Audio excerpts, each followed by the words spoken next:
Mungu wa Yakobo, sifa na utukufu ni zako, mtakatifu wa Israeli. Mungu, nenda ukaongee nasi kupitia neno lako Bwana. Mungu, najua kwamba sisi ni mavumbi Bwana, kila tuko pumzi yako Bwana. Kawa nafsi iliyo hai, bado kawa nafsi zetu zimekufa Mungu. Kamtoa Bwana umpendaye ambaye ni Kristo Yesu, akapita kwa toba na akapita kwa imani, ukamweka ndani ya mioyo yetu Bwana, kwa tunaishi tena Bwana. Mungu, asante kwa neema hii Bwana. Mungu, nenda ukatuonyeshe siri ya maandiko yako Bwana, jinsi watu wanaweza kuishi maisha marefu katika ulimwengu huu Bwana, wakiwa na lengo la kutumikia, wakiwa na nguvu Bwana. Nenda ukatuonyeshe siri ya hizi nguvu Bwana. Sema Bwana, mwanadamu naishi maisha sabini ama akiwa na nguvu Bwana kama nini? Nenda ukatuonyesha hizi nguvu Bwana, ni nguvu zipi Bwana katika ulimwengu wa kiroho. Na kwa jina la Yesu Kristo tumeomba hata tukiamini.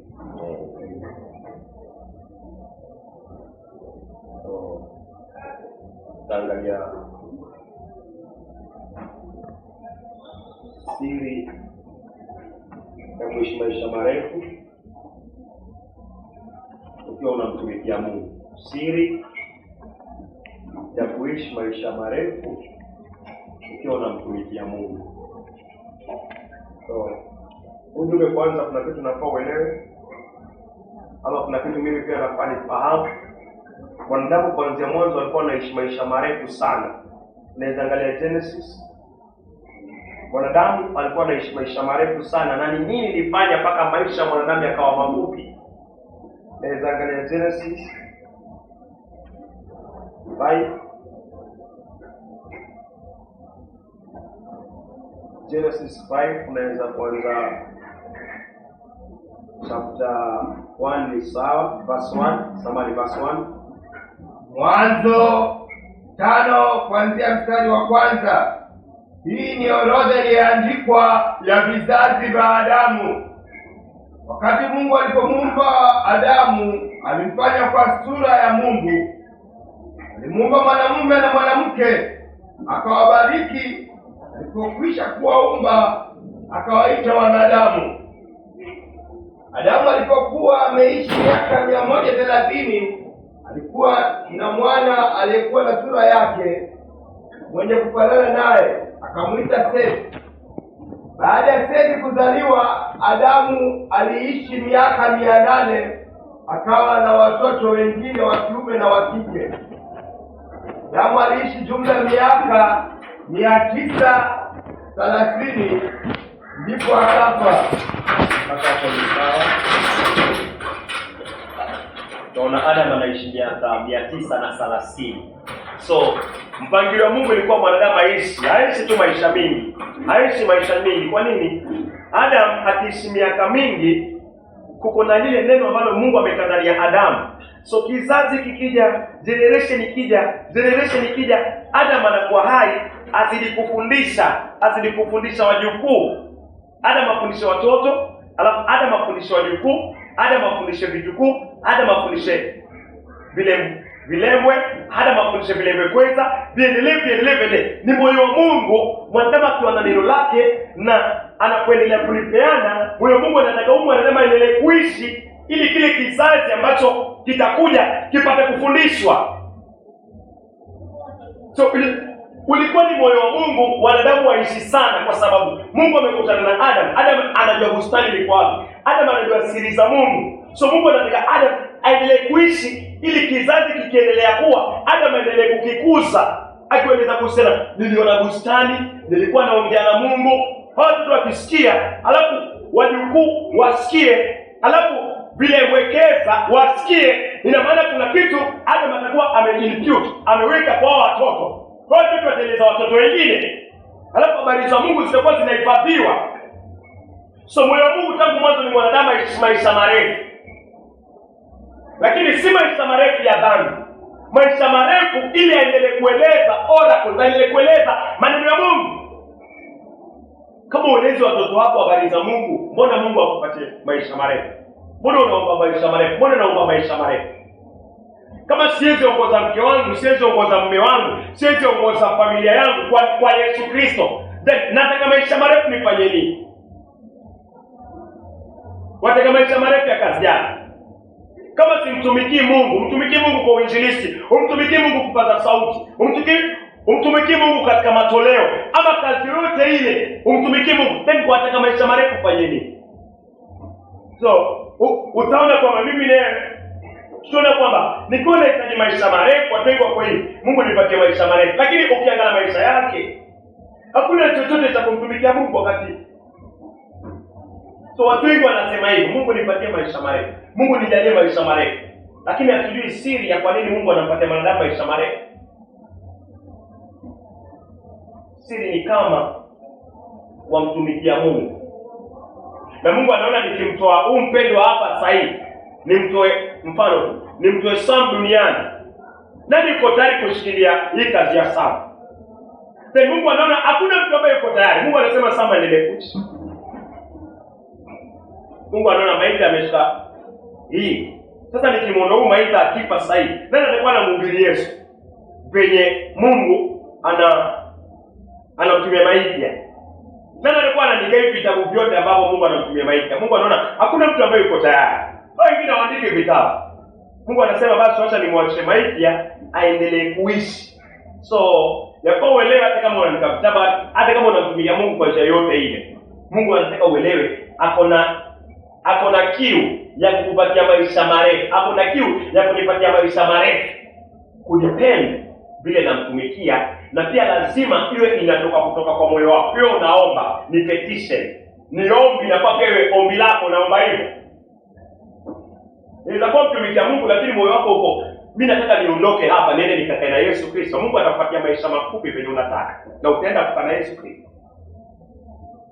Lakini kuna kitu inafaa ufunguke na nifunguke. Nijiangalie.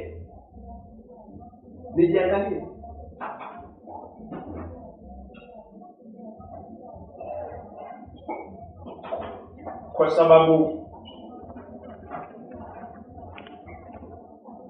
naeleza haya, wenda kutakuwa tuna somo hilo. Ukiangalia Adam alipoza Kain, alafu Adam akaza Abel. Sawa. Kain alimuua nani? Alimuua Abel. Abel alikuwa mwenye haki. Mungu alikuwa amechagua kazi, huduma, amekandania Abel. Sawa. So Mungu alikuwa amechukua huduma amekandania Abel. Kain alipomuua Abel, ile huduma Mungu ameka kwa Abel ikawa haiwezi kufanyika. Sawa, ikabaki hani. Alafu Mungu akamweka Seth kwa viuno vya Adam.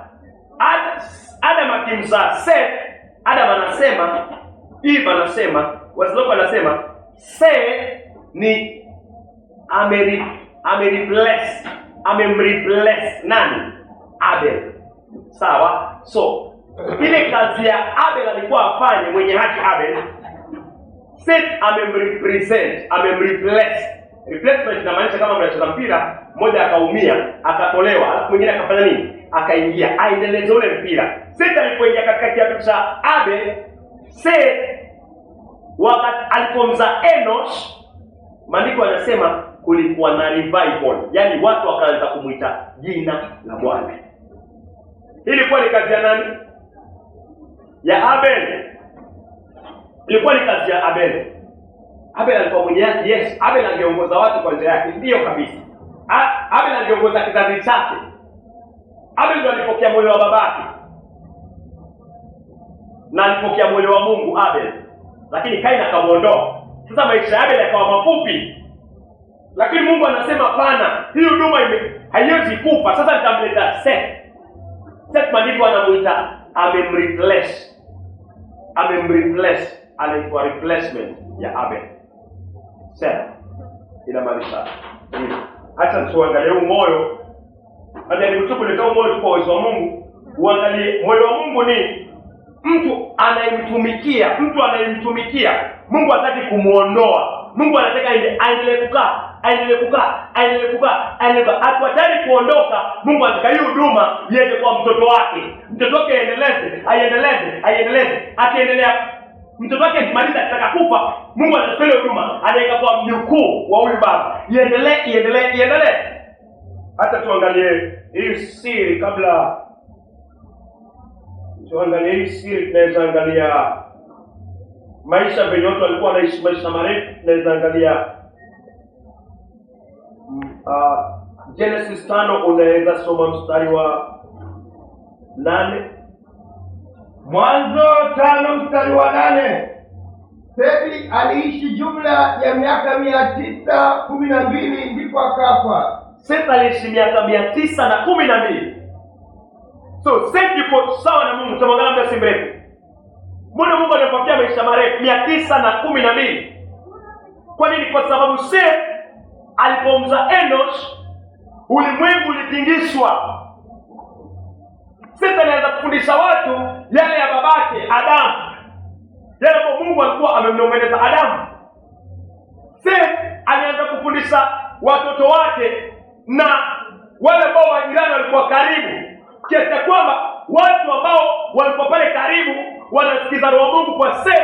Watu wakabadilika, watu wakageuka kutoka kwa miungu, wakaanza kuita jina la Mungu Abrahamu, Isaka na Yakobo, na Mungu akawa anapendezwa na hii. Sethi alishikilia ile huduma ambayo ilikuwa ndani ya Abel. Abel alipoondolewa, Mungu akapendezwa na hiyo, alileta mwingine amreplace Abel, Sethi, na akampa maisha marefu. Haya maisha marefu Sethi alikuwa anafanya nini na haya maisha marefu? Hata tuangalie Genesis 4. Hata turudi nyuma Genesis 4. Naweza kuanza 1. Mwanzo 4 mstari wa 1. Adamu akakutana kimwili na mkewe Eva, akapata mimba, akamzaa Kaini. Eva akasema, kwa msaada wa Bwana nimemzaa mwanamume. Baadaye akamzaa Abeli ndugu yake. Basi Abeli akawa mfugaji na Kaini akawa mkulima. Baada ya muda, Kaini akaleta baadhi ya mazao ya shamba kama sadaka kwa Bwana, lakini Abeli akaleta fungu nono kutoka katika baadhi ya wazaliwa wa kwanza wa mifugo yake. Bwana akamkubali Abeli pamoja na sadaka yake. Maandiko yanasema Bwana akamkubali Abel. Bwana akamkubali Abel. Ina maana Abel alihesabiwa haki. Dhambi ya Abel ilisamehewa kupitia damu, ikaoshwa. Damu ya Abel ililipwa kupitia mauti ya ile sadaka alifanya nini? Alitoa. So Abel akawa mwenye haki. Mungu akawa ana expectation. Abel pia akawa na expectation kwa sababu Abel amechagua njia ya Mungu. So Abel atafundisha watoto wake. Abel kwa uwezo wa Mungu, naamini Mungu angepa maisha marefu. Naamini Mungu angepa maisha marefu. Naamini hivyo. Maana huyu ni mwenye haki na ulimwengu haujajaa, ndio umeanza. Na Mungu anataka ulimwengu wote ujue habari zake. Na hapa Mungu amepata mmoja ni mwenye haki, alafu kuna mmoja ambaye ni muovu. So Mungu hawezi muondoa huyu mwenye haki alafu abakisha huyu muovu. Huyu muovu hawezi endeleza kazi za nani? Za Mungu. Mungu atataka huyu mwenye haki azilipia kukaa. Lakini Shetani alimtumia Kaini. Ipo tusome hapo, tunaweza angalia 11, Hebrews 11, yatusisitiza kuhusiana na Abel. Hebrews 11:4. Waebrania 11 mstari wa 4. Kwa imani Abeli alimtolea Mungu dhabihu bora zaidi kuliko Kaini. Kwa imani alishuhudiwa kuwa mwenye haki, Mungu mwenyewe akazishuhudia sadaka zake. Kwa imani bado ananena akiwa amekufa. amekufa, lakini Mungu anasema bado ananena. Yeye ni mwenye haki. Hayupo lakini bado ananena. Mungu anamuita mwenye haki, na pia Mungu anaongea kuhusu sadaka yake. Mungu alipendezwa na sadaka yake. Na Mungu akipendezwa na sadaka yako na yangu, ambao yetu ni ile ya Kristo, kwa kuiamini, basi unakuwa mtoto wa Mungu, unakuwa mwenye haki, unakuwa mtakatifu wa Mungu. So acha turudi mwanzo. So Abel ni mtakatifu, Abel ni mwenye haki. Hata tusome 8.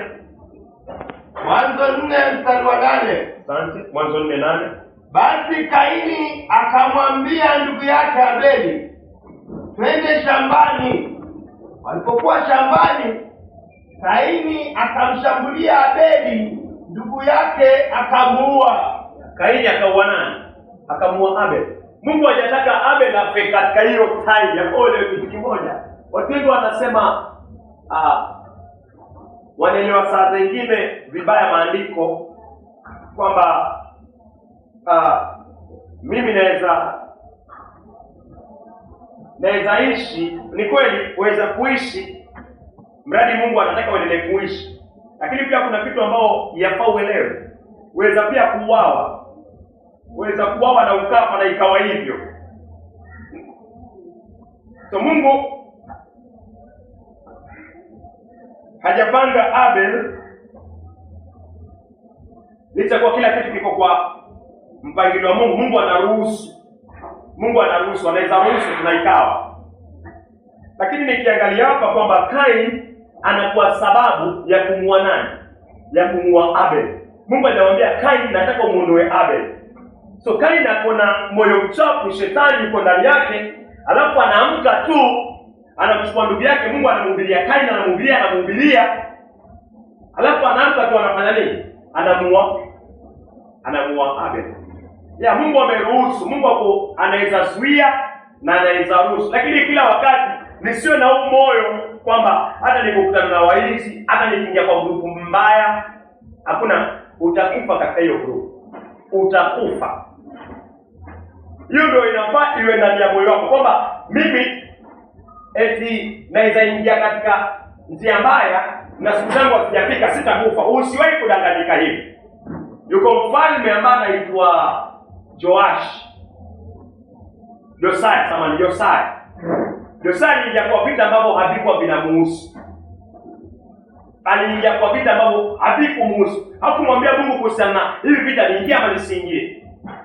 Na huyu mfalme wa Misri alikuwa anapigana na wa Babiloni.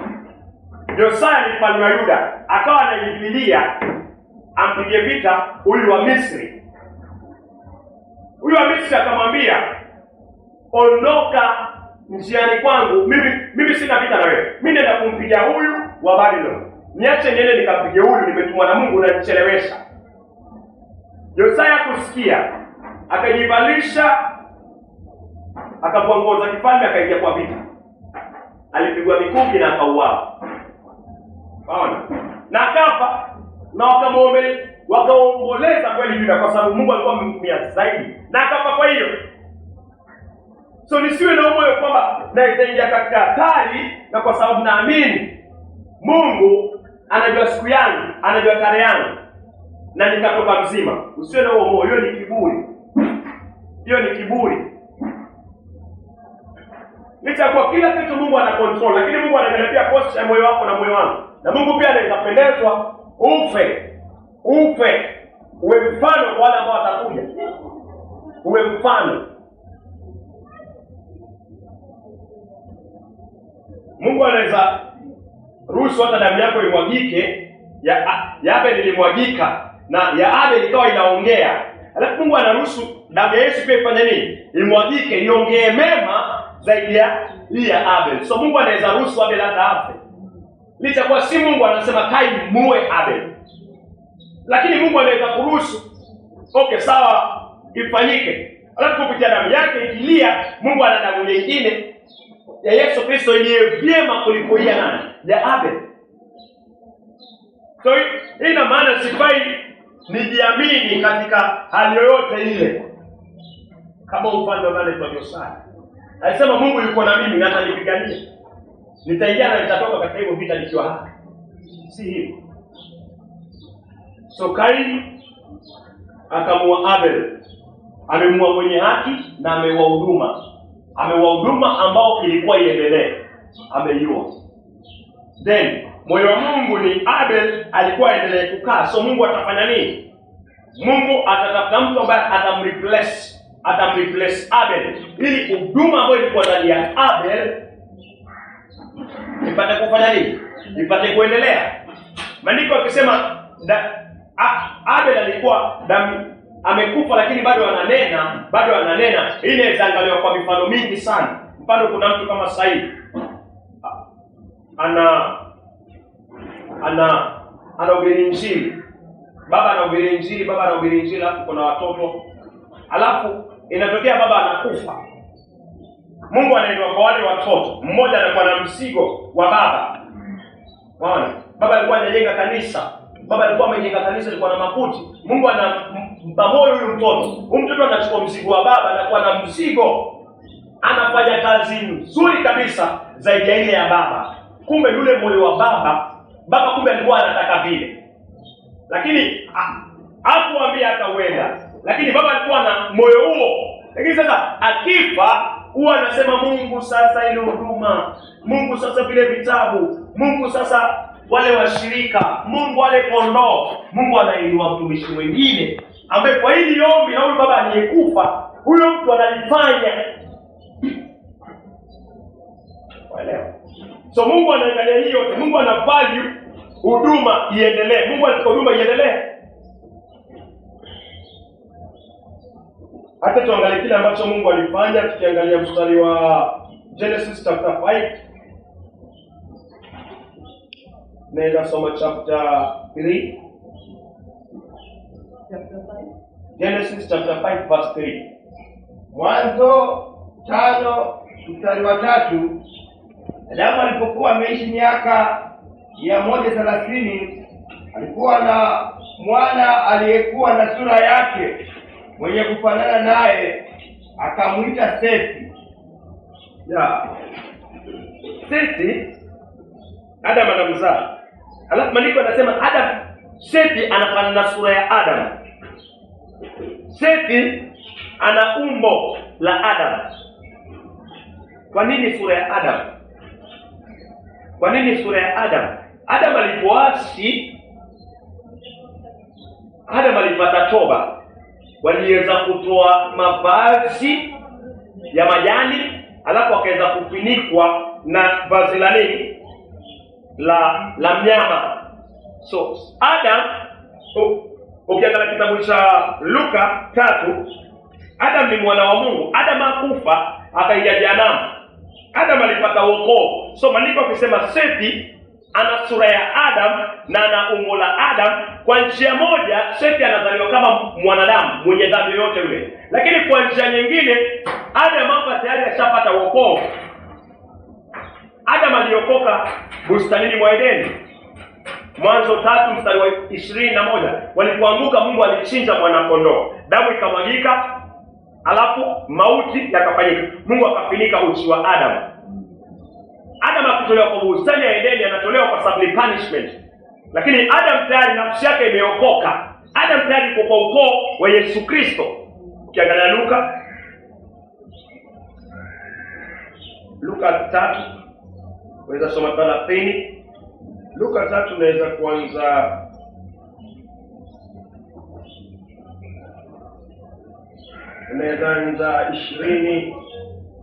anza 23. Luka 3:23. Luka 3:23. Yesu alikuwa na umri wa miaka 30 alipoanza huduma yake. Alikuwa akidhaniwa kuwa mwana wa Yusufu. Yusufu alikuwa mwana wa Eli. Eli alikuwa mwana wa Matai. Matai alikuwa mwana wa Lawi. Lawi alikuwa mwana wa Milki alikuwa mwana wa Yanai. Naye alikuwa mwana wa Yusufu. Yusufu alikuwa mwana wa Matatia. Matatia alikuwa mwana wa Amosi. Amosi alikuwa mwana wa Nahumu. Nahumu alikuwa mwana wa Esli alikuwa mwana wa Nagai. Mpaka hapo wezaona ni ukoo wa Yesu Kristo. Unaweza ruka sasa 38. Luka 3:38. Kenani alikuwa mwana wa Enoshi. Enoshi alikuwa mwana wa Sethi. Sethi alikuwa mwana wa Adamu. Adamu alikuwa mwana wa Mungu. Adamu alikuwa mwana wa Mungu. Huo ni ukoo wa Yesu Kristo. So Adam anaitwa mwana wa Mungu. So Kain alipoua Abel, maisha Abel yakawa mafupi. Abel hakupata kuzaa, huduma yake haikupata kuendelea, lakini Mungu akaruhusu Seth, Adam amzae Seth. Alafu tunaambiwa katika Mwanzo, hata ni Mwanzo 5 mstari wa 3, Adam akimzaa Seth, maandiko anasema Seth ni sura ya Adam na ni umbo la Adam. Adam ni mwana wa Mungu. Adam alipotenda dhambi alipata wokovu. Adam anaitwa mwana wa Mungu. So Seth ni mwana wa nani? Seth ni mwana wa Mungu, hapo na sura ya babake. So maandiko akisema Adam, Seth alichukua sura ya Adam. Mungu anamaanisha Seth amechukua sura ya mwana wa Mungu. So yule Kain aliyemua Abel akafanya maisha yake yawe mafupi, akafanya huduma ya Abel ife. Abel analia. Mungu anaruhusu Seth aende kwa viuno vya Adam, alafu azaliwe. Seth akizaliwa, maandiko anasema Seth sasa yuko na sura ya nani? Yuko na sura ya Adam. Vile vile Abel alikuwa amechukua sura ya nani? Ya Adam. Abel alichukua sura ya Adam 100%. Kwa nini? Adam akika na watoto aliwaongoza Mungu. Sisi tulipoteza dhambi, baba na Eve anaeleza Adam. Mungu alishinda mwana kondoo, Mungu alishinda mnyama. So nyinyi nendeni kwa Mungu kwa hii njia. Abel akachukua moyo wa babake 100% na kaenda ka present moyo wa babake. So hii ndio sura ya baba. Mungu analeta mwingine ambaye anaitwa Seth aendeleze ile huduma ilikuwa ndani ya nani? Ya Abel. Sawa. So Seth ni mwenye haki. Hata tuangalie Mwanzo 4, naweza angalia mstari wa 26. Mwanzo 4 mstari wa 26. Pia Sethi, unaweza anza 25. Mwanzo 4 mstari wa 25. Asante. Adamu akakutana kimwili na mke wake tena, akamzaa mwana, akamwita Sethi, akisema, Mungu amenijalia mwana mwingine badala ya Abeli, kwa kuwa Kaini alimuua. Rejelea sentensi tena. Mungu amenijalia mwana mwingine badala ya Abeli, kwa kuwa Kaini alimuua. Mungu Adam akamwita mtoto wake Seth. Hapa tuwe makini, Seth inamaanisha nini? Seth inamaanisha hiyo maana Adam anasema Mungu amenijalia mwana mwingine ambaye amenijalia mwana mwingine badala ya Abel, ambaye Kaini alimuua. So hina Seth inamaanisha badala ya Abel. So Seth inamaanisha, Biblia ya Kimombo inasema substitute. Hina Seth inamaanisha substitute. So jina Seth inamaanisha substitute of Abel. Inamaanisha badala ya badala ya Abel aliyekufa, Mungu amenipatia Seth. So kila wakati Adam akimwangalia Seth anasema wewe ni badala ya Abel. Anaona Abel. Akimwona Seth anaona Abel. Replacement. Maandiko ya Kimombo pia inatumia neno replacement. Biblia hii yangu inasema, and Adam knew his wife again, and she bare a son, and called his name Seth. For God said, she has appointed me another seed instead of Abel, whom Cain slew. Kwa nini Mungu amemleta Seth? Aliplace nani?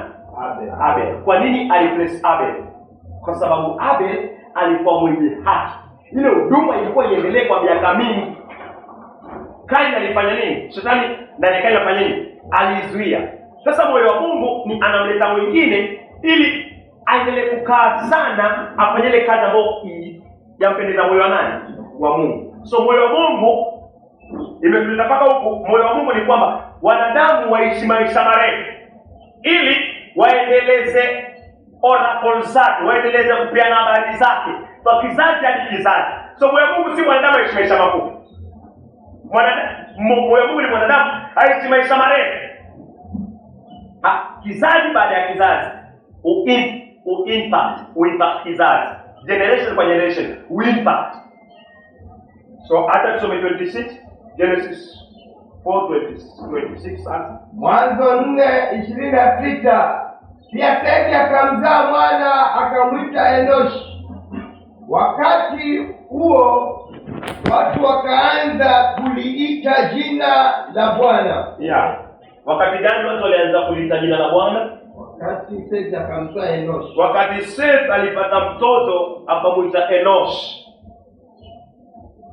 Naamini Sethi alipopata huyu mtoto, Mungu alimzungumzia zaidi na zaidi na zaidi. Sethi akaanza kupata ufunuo zaidi na zaidi na zaidi, kuona kwamba yeye yuko na mtoto, na kuanza ile relationship yake na huyu mtoto, na alafu anaiona relationship ya Mungu na watoto ama hawa amewaumba. Itakusukuma sana kwa injilisti. Mimi nakumbuka huko nyuma zamani, na naamini hiyo iko kwa wengine pia. Kama una mtoto, yako mambo mengi huwa huyajui. Hata relationship yako na Mungu, nasema kama venye mimi nimepitia, huwa kuna kitu kimekosa. Lakini ukipata mtoto unapata ufunuo mkubwa sana wa kurelate. Mimi kama baba, wewe kama baba, venye una relate na mtoto, alafu kwa zote lingine ninakuambia, sasa wewe kuna Mungu ambaye ni baba. Sasa venye una relate na huyu mtoto, huwa inarudi tena kwako. Nasema ukweli, sasa kama mimi pia inafaa ni relate na nani? Na Mungu. Mfano mzuri, watoto wangu wamenifundisha kuomba. Sasa ndio nataka kitu ambacho mimi sitaki kuwapatia. Watasumbua. Mwisho siku nasema hata niwapatie chengine.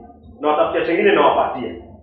Alafu wazo hilo linanijia saa zingine nikiona Mungu mbona hajajibu. Roho nyingine ananiambia endelea kuomba. Hebu kumbuka venye watoto wanakuomba. Na pia watoto wakiniomba kitu wastaki.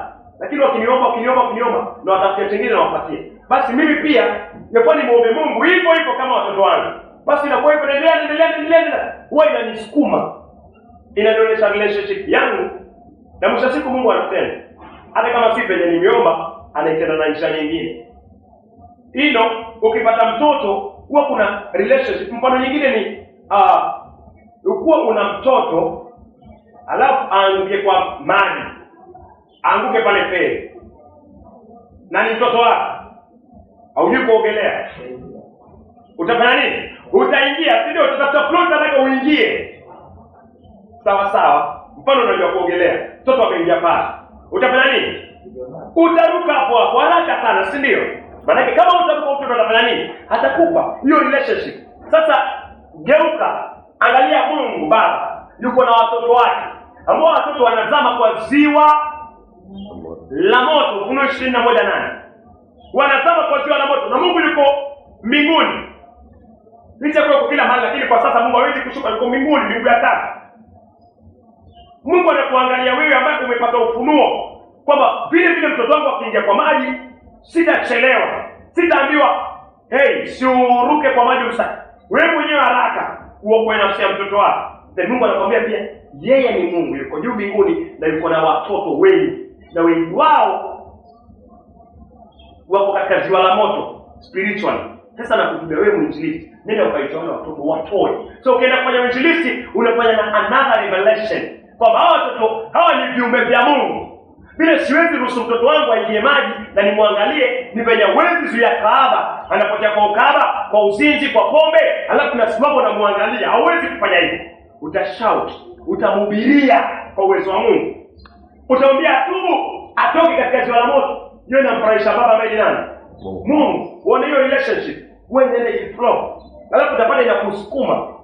So Seth alipopata mtoto, naamini alipopata mtoto Mungu alimzungumzia sana kupitia yule mtoto. Alimzungumzia sana kupitia yule mtoto kwa sababu anapenda mtoto. Na natambua kwamba Mungu yuko na watoto wengi, viumbe wengi aliwaumba. Mungu pia anawapenda kwa sababu aliwaumba kupitia matendo ambayo ni nani? Yesu Kristo. Kwa sababu yote viliumbwa kupitia Kristo. Matendo ni Yesu Kristo. So Mungu akikuangalia akiangalia mwenye dhambi anaona ni matendo iko pale Yesu Kristo licha kwa amepotea. Lakini matendo ni Yesu Kristo. The relationship na mimi ni msukuma, ilisukuma Enoch, ilisukuma Seth. Lakini anasema alipomzaa Enoch, revival ikaanza. So wewe ile huduma ambayo ilikuwa ndani ya Abel, Mungu aruhusu ife. Mungu analeta mwingine, alafu aendelea hiyo huduma. So kupitia hapo tumeona kwa uwezo wa Mungu, moyo wa Mungu ni watu waishi maisha marefu ili wamtumikie yeye. Yale maisha Seth aliishi, naweza soma Genesis chapter 5 verse 11, tutarejelea tena. Ni 11 ama Mwanzo 4:8. Mwanzo 5 mstari wa 8. Sethi aliishi jumla ya miaka 912 ndipo akafa. 912. Hii ni maisha ambao Abel angeishi, replacement of Abel. Kwa nini anaishi maisha marefu? 912. Kwa nini anaishi maisha marefu? Kwa sababu alipomzaa Enoch, watu walianza kulitaja jina la Mungu. Na watu hawezi kutaja jina la Mungu kama hakuna mhubiri ambaye ametumwa. Watu hawezi kurudi kwa Mungu kama hakuna mwinjilisti, mchungaji, mwalimu amesimama amechukua nafasi kwa Mungu, akaanza kufundisha watu na akaanza kuhubiria watu kuhusiana na Mungu, amjue Mungu. Maandiko yanasema wataokolewaje kama mimi na wewe wahubiri hawajahubiriwa injili? Wataokoka vipi bila kuhubiriwa injili? So Seth alihubiri injili na Mungu alipendezwa na Seth kwa sababu kupitia Seth jina lake lilitajwa na Mungu akataka iendelee kukaa. Hiyo revival iendelee kukaa. So wapendwa, kiangalia kitabu cha Kings, Judges na Kings. Judges sana. Judge alikuwa akienuliwa na Mungu, judge. Mungu akienua Samson. Mungu akienua Dibora. Mungu akienua hawa judges ambao alikuwa anawainua. Gideon. Wanavunja madhabahu ya manabii wa uongo, masanamu. Alafu Gideon kwa uwezo wa Mungu anaregesha watu kwa Mungu wa kweli, wa Abrahamu, Isaka na Yakobo. Lakini maandiko yanasema judge akifa, watu wanarudi kwa dhambi sana. Alafu Mungu anainua judge mwingine. Anaenda anahubiria watu, Mungu anatumia, anawaleta kwake. Judge akifa, wanarudi kwa njia zao. Mungu anainua judge mwingine, kuna revival. Lakini huyu judge akifa, watu wanarudi katika dhambi zao. So kuanzia mwanzo kabisa Mungu akiwapa Seth maisha marefu. Wale ambao wamesikiza neno wakati wa Seth, wakatoka kwa miungu wakaja kwa Mungu, watahitaji kuwa shepherd, watahitaji kuongozwa katika njia za Mungu. Seth akifa mapema, ili kundi lote litafanya nini? Litasambaratika, na Mungu hataki hiyo. So tangu mwanzo moyo wa Mungu ni Mungu anajua, wacha nimweke huyu akae sana. Sasa akikaa sana kizazi kinakuwa. Kama kuna mtu alikuwa ameokoka, na ametaja jina la Mungu. Seti yuko pale kwa uwezo wa Mungu aishi maisha mingi ili atoke kwa maziwa sasa aanze kula mifupa. Hata Seti akiwa amekaa miaka 912 sasa lile kundi sasa limekuwa, wengine pengine wako na 800, wengine 900, wengine hata zaidi ya Seti wamekuwa sasa. Wezaona moyo wa Mungu ni watu waishi maisha marefu. Angalia Seti alimzaa Enosh. Enosh akiwa babake ni Seti. So ina maana Seti alimtrain mpaka nani? Alimtrain mpaka Enosh. Na Mungu anaruhusu Enosh apokee kutoka kwa babake na ishi maisha marefu pia. Enosh anaishi maisha mangapi? Unaweza angalia 11. Mwanzo 5:11. Enoshi aliishi jumla ya miaka 905 ndipo akafa. 905 ndipo akafa. Sawa sawa. So mpaka hapo natumai Mungu ameweka sawa moyo wake na kwa nini Mungu anataka wanadamu waishi maisha marefu, hasa wale ambao wanafanya kazi yake. So tukiangalia nini ilifanya maisha ya mafupi, tukiangalia Genesis 6. Naweza kuanza 1. Mwanzo 6 kuanzia mstari wa kwanza. Watu walipoanza kuongezeka idadi katika uso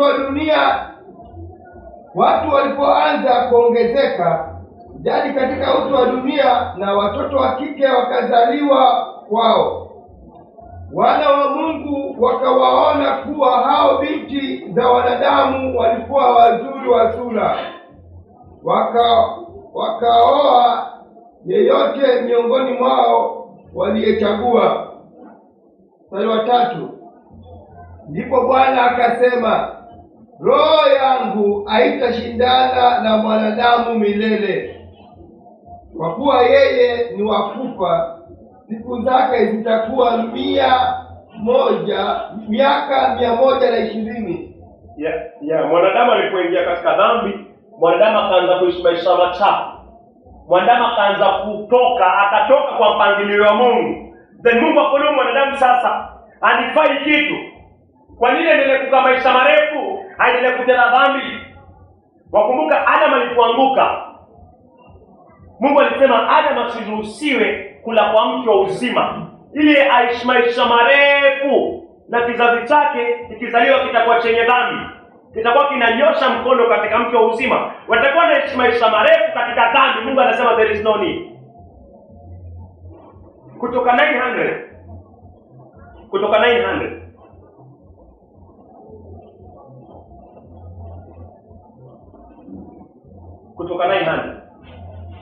mpaka 120 hadi maisha mafupi yamefupishwa sana. Waweza imagine hiyo distance. So dhambi ilipoingia, Mungu akasema, dhambi ilipokuwa inaendelea, Mungu anasema wanadamu wametoka katika pause. Mwanadamu anapotenda dhambi, maisha yake yanakuwa mafupi. Nini nafanya maisha yawe mafupi? Dhambi. So nisijigambe siku moja niseme siku zangu Mungu anajua. Kwanza kwa mataifa ambao wajui kweli, wanajigamba wanapiga kifua, mimi siwezi kufa. Na mtu analala na bibia wenyewe, na ni bibia wenyewe huyo analala na bwana wenyewe.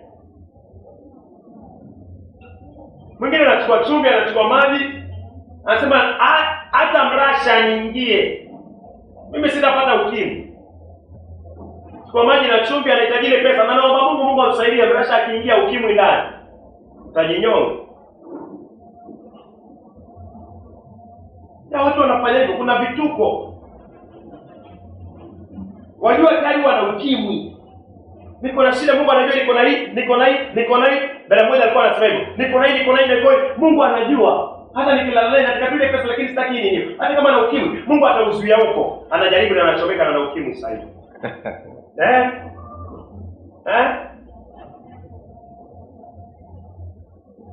So nisijidanganye hata siku moja kwamba naishi maisha maovu, na lala na bibia wenyewe, natembea nao, naishi maisha machafu, nafikiria Mungu anajua siku yangu ya kufa. Sitakufa mpaka ile siku utataka. Utadungwa kisu kwa sababu dhambi inafanya maisha yawe mafupi, na utakufa hata kabla siku zako. Kwa nini? Dhambi. ukitaka uishi maisha marefu kwa uwezo wa Mungu, na iwe ombi lako na ni ombi langu kwa kuendelea kuifanya kazi ya Mungu, basi ni lazima mimi na wewe tuishi maisha masafi. Lazima tuikimbie dhambi kwa kumwamini Yesu Kristo, kwa kutubu na kumwamini Yesu Kristo, na tuishi maisha masafi. Na si maisha masafi tu, bali tuendelee kuzaa watoto wa kiroho, kuendelea kuifanya kazi ya Mungu kwa bidii. Mungu atakuongezea maisha na utiifu kwa neno lako, utaishi maisha marefu. Na iwe ombi lako. So Mungu alipunguza kutoka 900 mpaka 120. Hatutasoma character wote tuwasome, lakini kwa uwezo wa Mungu litakuwa iko katika mpangilio. Naeleza haraka kwa wepesi. Ukisoma kizazi cha Adam, kuna Enoch. Enoch alitembea na Mungu kwa miaka 300. Enoch akazaa mtoto ambaye anaitwa Methuselah. Enoch akakufa. Enoch alitembea kwa njia za Mungu na Mungu akamchukua. Alafu Enoch, kwa viuno vya Enoch kutoka Methuselah. Methuselah inamaanisha nini? Methuselah inamaanisha huyu mtoto akifa Mungu atafanya. Waelewa? Enoch akiishi, Enoch alikuwa anaambia watu ondokeni kwa dhambi. Enoch alikuwa nabii. Hivyo ndio kitabu cha Juda kinaueleza. Enoch alikuwa nabii. Enoch alikuwa anaeleza kuhusiana siku za kuja kwa Yesu Kristo. Enoch alikuwa anaeleza siku za kuja kwa Mungu wakati wa Noa. Mungu akija kutembelea watu wakati wa Noa. Enoch alikuwa anaona. Enoch alikuwa anaonya watu kuhusiana na the coming judgment of God. Enoch ni kama alikuwa wakati wa Noa hivi. Na pia Enoch ni kama alikuwa wakati wa Revelation 22 mstari wa 12. Yesu anasema naja upesi na kulipa kila mmoja sawa sawa na yale aliyoyatenda. Enoch akiwa katika Genesis, Enoch alikuwa anaona haya yote. Enoch alikuwa anahubiri. Katika viuno vya Enoch, Mungu akaweka mtoto ambaye anaitwa Methuselah. Enoch alihubiri judgment inakuja. Enoch alipochukuliwa na Mungu, Methuselah akazaliwa. Simaanishi vile naweza kufikia tu haraka. Ni alihubiri baba, akapata mtoto, alafu Mungu akamchukua. Mtoto akabaki. Mtoto huyu Methuselah inamaanisha yeye akifa, ile judgment babake alikuwa anasema itakuja. Waelewa? Jina Methuselah inamaanisha hivyo, inamaanisha akifa itatendeka. Methuselah. Enoch aliwaambia watu hukumu inakuja. Mtoto akazaliwa ambaye anaitwa Methuselah. Mungu akawa anazuia Methuselah aishi maisha marefu. Kwa nini? Maana yake Methuselah akifa, Mungu analeta gharika. Waelewa sasa?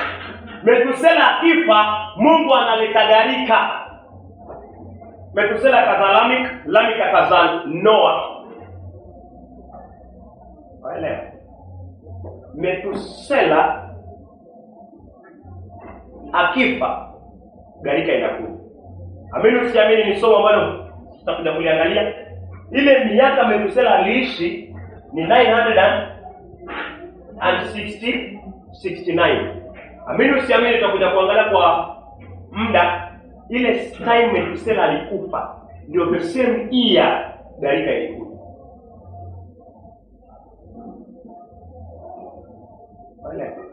So Mungu alikuwa ana prolong maisha ya Methuselah kwa sababu Methuselah inamaanisha akifa gharika itakuja. So Mungu alikuwa anaruhusu Methuselah aishi maisha marefu. Kwa nini? Huyu mtoto jina lake inamaanisha akifa yale ambao Mungu alikuwa anasema naeleza yatafanyika. So ndio maana Mungu alimpatia Methuselah maisha marefu. Watu wafanye nini? Watubu. So maisha ya Methuselah marefu ni kwa sababu Mungu hataki watu waangamie. Na the same year Methuselah kiingia 969 gharika inakuja. Inachukua 600 years. Wakati Mungu akimwambia Noah ataleta gharika, ilienda kama century. 900 Methuselah 969. Na ile siku anakufa ndio the same year gharika inakuja. So moyo wa Mungu katika hiyo, Mungu akipenda kufanya tu kuangalia na zilituko sisitiza kwa uwezo wa Roho Mtakatifu. Moyo wa Mungu ni mpana, hata watu waishi maisha marefu. Anaweka Methuselah ishi maisha marefu ili watu waendelee kufanya nini? Waendelee kutubu. kutubu. Methusela alipokufa gharika.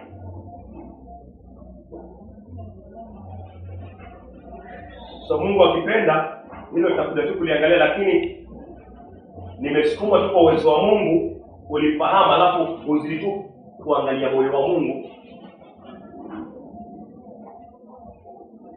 Acha tuangalie kipimo kilishuka zaidi kwa ajili ya dhambi. Kiangalia Psalms 90 mstari wa 10. Zaburi 90 mstari wa 10. Siku zetu za kuishi ni miaka 70. Siku zetu za kuishi ni miaka 70. Ikiwa tuna nguvu ni miaka 80. Na ikiwa tuna nguvu basi ni miaka 80. So miaka imepunguzwa. Kwa nini miaka inapunguzwa? Miaka inapunguzwa kwa sababu ya dhambi. Miaka inapunguzwa kwa sababu ya dhambi. So mwanadamu akiishi maisha ya dhambi anajidhani atakuwa na maisha mafupi. Nitakuwa na maisha mafupi nikiishi maisha ya dhambi. Nisiishi maisha ya dhambi alafu nitarajia niishi maisha marefu, itakuwa najidanganya. Yafaa nijue kabla nianze kuomba Mungu nipatie maisha marefu, nikiendelea kukutumikia, Mungu anafaa ajue kila kitu ambacho kinafanya. Wewe hapa ujue kwamba kile kitu ambacho kinafanya mimi pia maisha yawe mafupi ni dhambi. Sasa nisiombe Mungu nipatie maisha marefu, na huku sina ufunuo wa kujua kile ambacho kinafanya maisha mwanadamu yawe mafupi, kwa sababu itakuwa tena dhambi na huko omba maisha marefu. Waishi maisha maovu kinyume na amri za Mungu na huko omba Mungu maisha marefu, haitafanikiwa. Hiyo itakuwa ombi ambalo halitokani na misingi ya maandiko. Nikiwa naishi maisha machafu, nijue maisha yangu yatakuwa mafupi sana na yako. Acha turegelee tena hiyo kwa sababu Zaburi 90 mstari wa 10. Siku zetu za kuishi ni miaka 70. Ikiwa tuna nguvu ni miaka 80. Lakini yote ni ya shida na taabu. Yote ni ya shida na taabu. Nayo yapita haraka na sitotoweka. Ya kabla tusome hapo, hata tuangalie Deuteronomy. Tutakuja hapo Deuteronomy 30, tunaweza kusoma 15. Deuteronomy 30:15. Kumbukumbu la Torati 30 mstari wa 15. Tazama, naweka mbele yako leo uzima na mafanikio, mauti na maangamizo. Hivyo ndio Mungu anamwambia mwanadamu, anamwambia nimeweka life, uzima na mafanikio, life and good. Watu wanasema pia nimeweka death na nimeweka evil. Mungu anakuambia jichagulie. Hakuna venye naweza ingia mlango wa mauti alafu nitarajie nipate life. Huwezi kuishi maisha machafu, maisha ya dhambi, alafu nitarajie kakaa maisha ya dhambi na ishi basi nitapata maisha marefu. Haiendi hivyo. Mungu anasema weka mlango, nikizidi kusisitiza Mungu anasema kwa hizo roho takatifu ameweka milango miwili hapa. Ameweka mlango ambao unaitwa life na ameweka mlango ambao unaitwa death. Mimi nikichagua mlango ambao unaitwa death, nisitarajie niishi maisha marefu nipate life huko ndani. Ile choice ambayo umejichagulia, basi itakuwa hivyo hivyo. Mshahara wa dhambi ni mauti. Ukiishi maisha ya dhambi utapata mauti. Nikichagua life inamaanisha yapande ishi maisha ambayo yanafanana na hiyo life. Ni njia ambayo inaniongoza katika hiyo life, ambayo life ni Kristo Yesu. Na Yesu ndio hiyo njia. So kuna venye unaweza ishi maisha machafu alafu tarajia uishi maisha marefu. Hawezi kuishi maisha marefu nje ya Yesu Kristo, kwa sababu Yesu ndio uzima na Yesu ndio hiyo njia. Hizi zote zinafaa ziwe deep katika understanding yako, ili hata mimi nikiomba Mungu nipatie maisha marefu, naelewa kila kitu. Yafaa nitende wapi, yafaa nisimame wapi, yafaa nichague mlango gani. Lazima itakuwa prayer na jaribu kuconnect promise ya God. Watu wengi wanafanya hivi.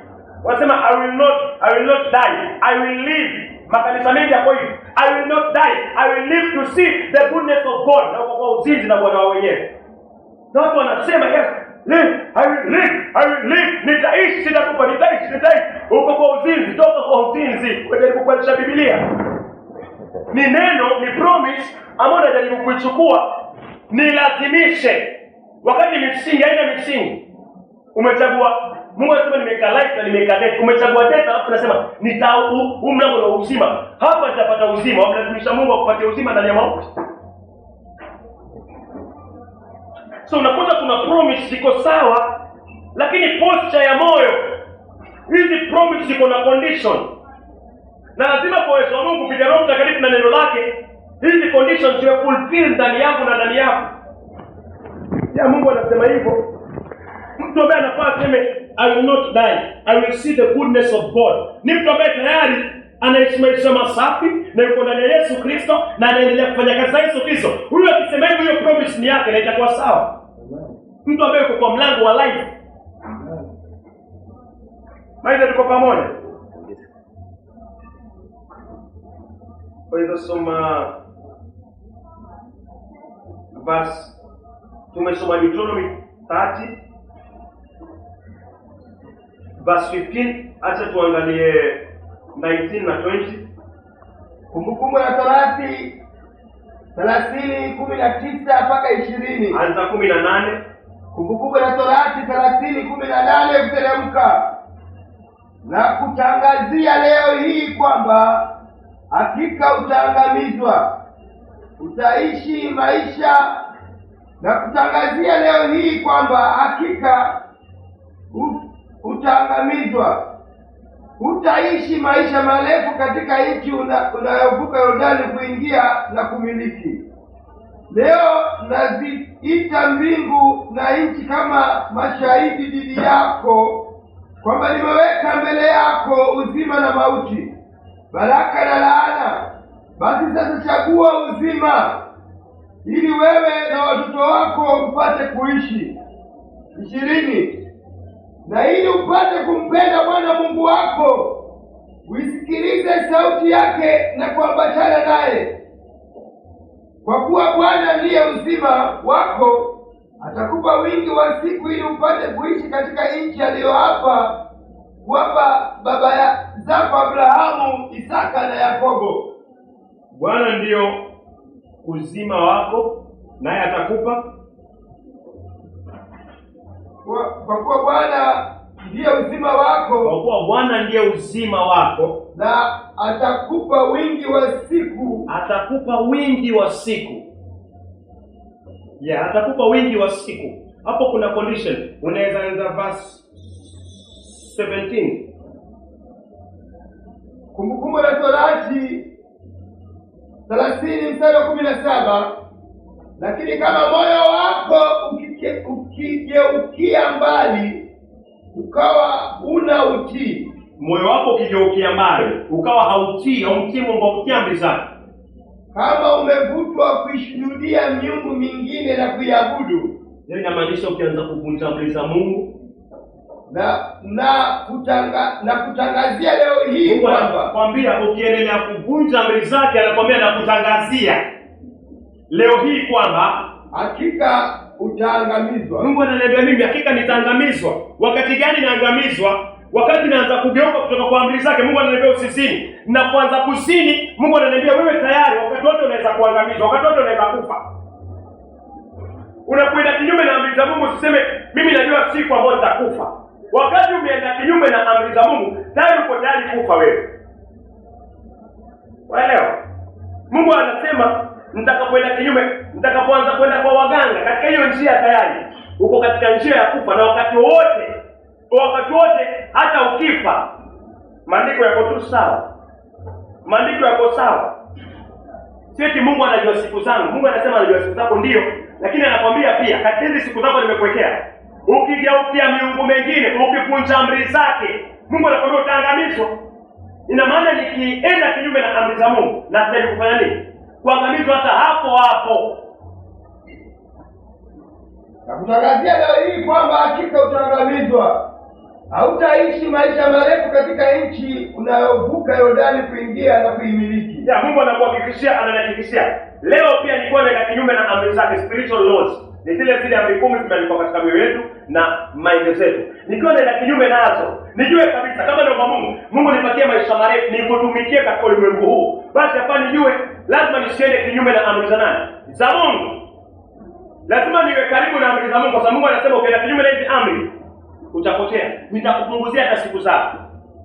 Nitazipunguza.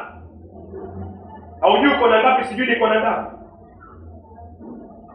Lakini kwa imani tukimwomba Mungu atuzidishie, kwa sababu ni moyo wake tangu mwanzo, wakati wa Abel, wakati wa Seth. Ni mwanzo nende kuishi maisha marefu, ukifanya kazi yake atakupatia maisha marefu. Ya watumishi wamekufa kwa miaka 100, wengine 90, wengine 80s. Na nasema tunaweza kuishi sana 80 tukiwa na nguvu. Hizi nguvu tutaziangalia. Lakini kile kitu ambacho Mungu pia anashughulikia ni kwamba nijue kona zote nini inaweza nipunguzia maisha. Kwenda tu kinyume na amri za Mungu. Kula tuna Biblia yenyewe. Kusini, kudanganya, kutamani tu vitu vya wenyewe, mali, magari, nini, chochote kitu. Hiyo tu inatosha. So amri inafaa ziwe kipaumbele yangu na yako. Tukiomba Mungu tusaidie kuishi maisha marefu, inafaa tujiangalie na obey hizi amri za Mungu. So kama si obey, inafaa nipate toba, alafu ni obey, niendelee kuobey, alafu niendelee kuomba nimwombe Mungu nipatie maisha marefu, nikiendelea kufanya kama Seth penye alifanya, penye Abel alifanya. Then Mungu atakupatia maisha marefu kweli. Na mimi vile vile.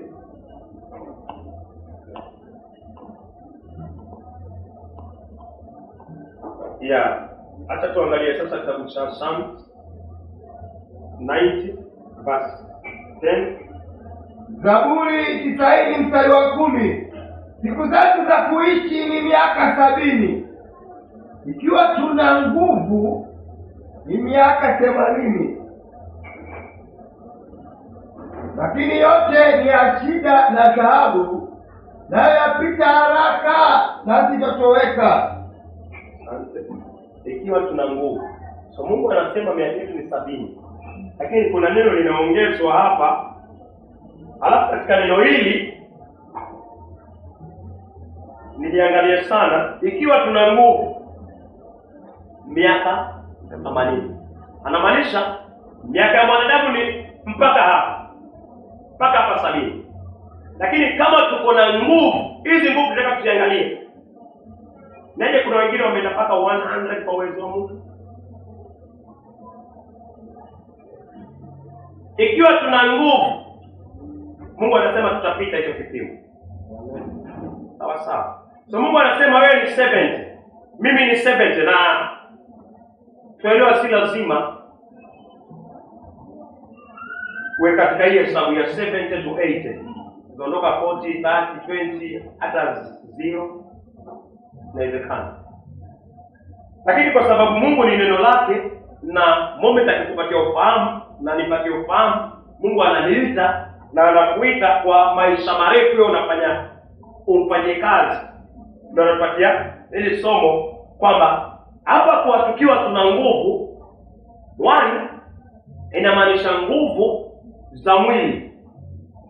One, pengine uko na mifugo, uko na fedha, unaweza kula vizuri katika vyakula. One, iweke hivyo katika wealth. Alafu sasa ile la msingi kabisa ambao Mungu anataka mimi na wewe tuishie na tuiamini hivyo zaidi, licha kwa sisi kinyume na vinasema ikiwa tuna nguvu, inaweza angaliwa katika sehemu mbili, spiritual na physical. So sijafunga kwa uwezo wa Mungu mlango wa physical. Maana Mungu hajafunga. Tukiwa tuna nguvu inamaanisha tukiwa sawa kwa wewe. Sasa tuangalie hizi nguvu sasa kwa uwezo wa Mungu kwa njia ya spiritual way. Tukiwa tuna nguvu, ni nguvu gani hizo zinaongelewa? Acha tuangalie Warumi 1 mstari wa 16. Na hakika hizi nguvu ndio Mungu anataka uzitegemee na mimi nizitegemee. Tuangalie Warumi 1:16. Usifunge. Warumi 1:16. Mimi sionei haya injili ya Kristo. Kristo na Paulo wanasema haonei haya injili ya Kristo. Kwa maana injili ya Kristo, kwa maana ni uweza wa Mungu uletao wokovu. Ni uweza wa Mungu uletao wokovu kwa kila aaminiye. Kwanza kwa Myahudi na kwa Myunani pia. Biblia yangu kimombo inasema, for I am not ashamed of the gospel of Christ, for it is the power of God. Power ni nguvu. It is the power of God. So jina power ni nguvu. It is the power of God unto salvation to everyone that believeth, to the Jews first and also to the Greek.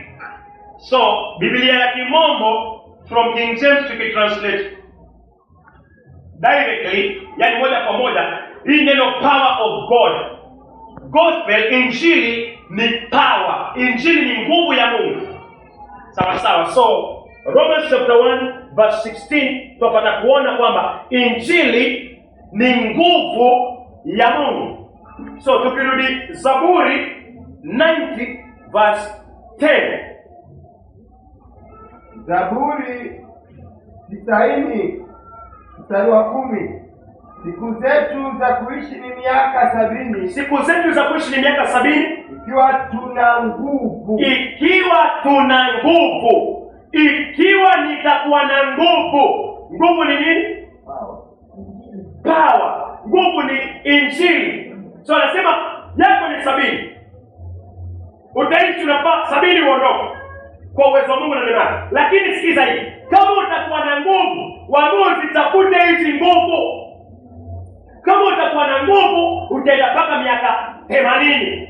Na ikiwezekana kwa uwezo wa Mungu, ukiwa na hizi nguvu na ukiendelea nazo, Mungu anafungua kipimo, anakusukuma mpaka miaka 90, 100 na inasema kama tukiwa na nguvu. Hizi nguvu ni nini? Kitabu cha Warumi 1:16. Kwa maana sionei haya injili ya Kristo, kwa maana ni nguvu ya Mungu iletayo wokovu. Injili ni nguvu ya Mungu. Ukiishi maisha ya injili, unaishi maisha ndani ya nguvu ya Mungu. Na ukiishi katika maisha ya nguvu ya Mungu, utapita 70, utaenda 80. Sawa na maandiko? Maanake tukiwa tuna nguvu 80. Nguvu za watakatifu hawazipati kwa vyakula, hawazipati kwa vitu vya nje, licha kuwa atufunge mlango. Nguvu ya Mkristo iko ndani ya injili ya Yesu Kristo. Amen. Na ndio Mungu anasema ikiwa tuna nguvu zitatoka za kuishi maisha marefu mpaka 80. Tutaishaje 80? Mungu anasema siri iko kwa injili, maana injili ina nguvu. Then lazima uishi maisha ya injili. Maisha ya injili ni lazima utubu dhambi zako. Lazima umwamini Yesu Kristo kwamba yeye alikufa msalabani na uendelee kufa kila siku. Paulo anasema anakufa kila siku anakufa. Niendelee kufa kila siku. Ina maana kufa ni denying yourself. Ni kujikana kila ambacho mwili unataka, unasema hapana. Ya Paulo anasema kwamba aliweka mwili wake, alitesa mwili wake, alidiscipline mwili wake. Hii ndio kufa kila siku. Mwili unataka starehe, mwili unataka entertainment ya ulimwengu, lakini anasema alidinai, alikataa haya, aliukataza mwili wake, alikufa kila siku. So hilo ni injili, na anaishi katika nguvu ya Mungu, na atafika kwa uwezo wa Mungu, atafika miaka mirefu. Hatujui alikufa na miaka mingapi, pengine pia unaweza kuuawa ili injili izidi kusonga mbele na mbele na mbele. Lakini kile kitu ambacho nafanya elewe kwamba kwa injili lazima nipe kila siku, na pia tushakufa na Yesu Kristo pale msalabani initially, tuliuawa initially, na aishi kila siku ni maisha yetu ya kufa, kwa sababu tukibeba msalaba, Yesu anasema tubebe msalaba na tumpate kila siku. Inamaanisha life ya kudeny yourself, ya kudeny the flesh, ya kukataza huu mwili na kuendelea kukaa katika neno. Maana kazi ya msalaba ni kucrucify, ni kuondoa mwili, kila ambacho mwili unataka. Msalaba kazi yake ni kuondoa. Then unakuwa umebeba msalaba kila siku. Inamaanisha kila siku lazima uende kinyume na mwili wako. Hiyo ndio kufa kila siku. Hiyo ndio maisha, hiyo ndio nguvu ya Injili. Na pia kuzikwa, Mungu anasema tulizikwa pamoja na Yesu Kristo ili tuishi newness of life, ili tuishi maisha masafi. Kila kitu ambacho hakimpendezi Mungu kitainuka, kitakuja na rafiki, kitakuja na mke, kitakuja na mtoto, kitakuja na wazazi. Hiki inafaa ujue kilizikwa, na unafaa ukumbuke hiki kilikuwa ndani yangu lakini kilizikwa. So sifai niendelee katika hiyo hali. Mtu atakukosea huko nyuma, ulikuwa na hasira, ulikuwa unapigana. Naam, mtu atakukosea. Ushaokoka, ushaoshwa, ushatakaswa, vishazikwa. Inakuwa nile kukumbuka. Huyu anataka kumtia majaribu yale maisha ya zamani. Yale yalizikwa, ngumi zilizikwa. So hapa nakumbusha tu, la sivyo utajipata umeshatekwa, umesha ngumu. Utajipata. Na nitajipata. Daudi alianguka vipi? Alianguka kwa sababu na mwanamke. Na akaanguka kwa Roho Mtakatifu. Mimi naweza mkapaka yale tu ya nyuma. Utaanguka, mimi nitaanguka. So kila wakati hapa nijue hiki kilizikwa. Mtu akisimamisha kitu cha nyuma, unajua hiki kilizikwa. Yaani ni baki na hiyo kumbukumbu, tangu baki na hiyo kumbukumbu. Azingine wa Kristo wakioa sema hapa. Hakuna mtu anaoresha. Ikiwa ameokoka alafu akaoa haraka, yani ameokoka alafu akaoa, apata jina kweli akaoa. Kabla aoe alikuwa na msichana vingi, alipojua kweli akaachana nao, alafu akaoa. Lakini muda bado ni mfupi, ni kama haujaisha, ni kama mwaka haujaisha. Ameokoka mwaka haujaisha, lakini alikuwa na msichana huko, na akapoa mke kwa uwezo wa Mungu wa kanisa. Hii connection imeisha? Haijaisha. Atapigiwa simu na girlfriend yake wa zamani. Mimi nilioa. Lakini hata kuchat si vibaya. Lakini akifungua mlango wa kuchat, kuna kitu kilizikwa, sasa kama kinafanya nini? Kinafufuka. Hisia zitaanza kufanya nini? Zitaanza kuamka. Anakaa na chat naye na mtumia zile picha za zamani, walikuwa beach, wapiga maselfie, wanafanya hivi. Kidogo kesho tunafanya nini? Atakuwa anapigana. Na kwa sababu hajasimama vizuri, bado ananyamaziwa, anajipata ameslide, ameanguka huko. Akiwa ameokoka na akiwa katika ndoa. So ni vizuri kukumbuka kile kilizikwa, nikumbuke hiki kilizikwa. Na nijue kabisa hiki kilizikwa, naiona hii tabia ilizikwa. Lakini naiona inakuna lakini ilizikwa hii. Hii ilizikwa. So na wagadi moyo wako, sababu najua hii ilizikwa. Lakini kama sijui hii ilizikwa, nitajipata nishanguka, nilianguka vipi? Ilikuwaje hapa? Kumbe ilikuwa hapa niendelee kuishi katika nguvu ya Injili ya kwamba kile ambacho kimezikwa nikumbuke hiki kilizikwa. Mtu wakati alizikwa na faifu kufufuliwa. Ndani yako na ndani yako. Waweza kuwa umeokoka uko kazini, hongo inatembea. Ukunywa sana watu wazuri kama sana. Hongo ilikuwa inatembea, umeokoka usadi wa kweli. Kwenda kinyume na hiyo. Haimaanishi umetoka katika yale mazingira. Bado uko kwa yale mazingira. Sasa inafaa tu ukumbuke uishi na nguvu ya Injili. Na hiyo nguvu ya Injili ndio maisha marefu. Nisina kufa kwa Yesu Kristo, nimekufa kwa hii. Alafu hiki kiliziki. Mtu atakuja vipi Monisco? Vipi Sosoja? Salama pale. Sasa najua ilipokea. Na najua tulile. Lakini afadhali huku nilikufa na hii ilizikwa. Hii itanifanya niwe na maisha mafupi.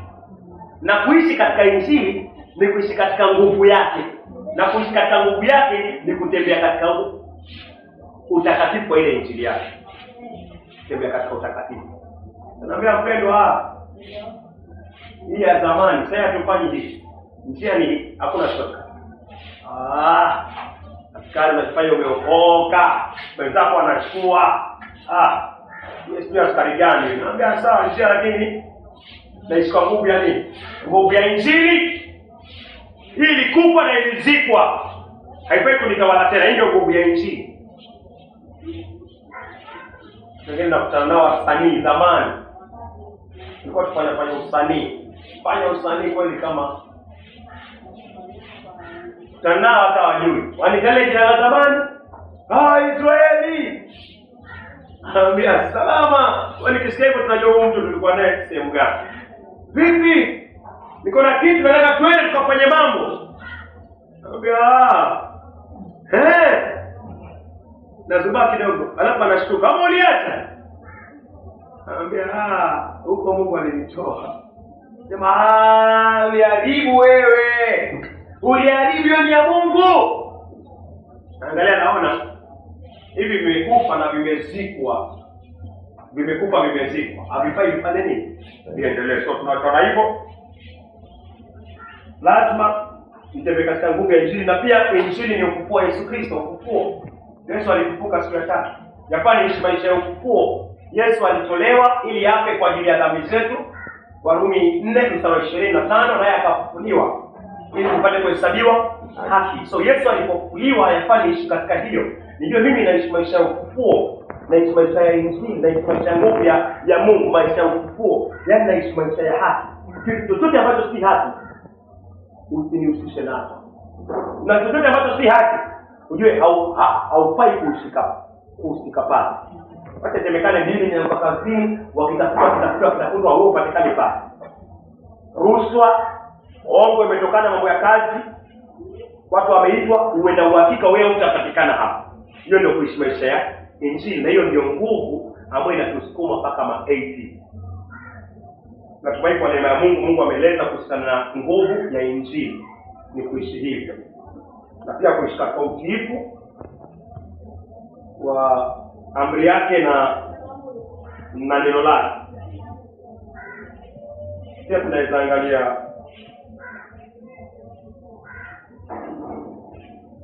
kwanza Psalms 90 mstari wa 10.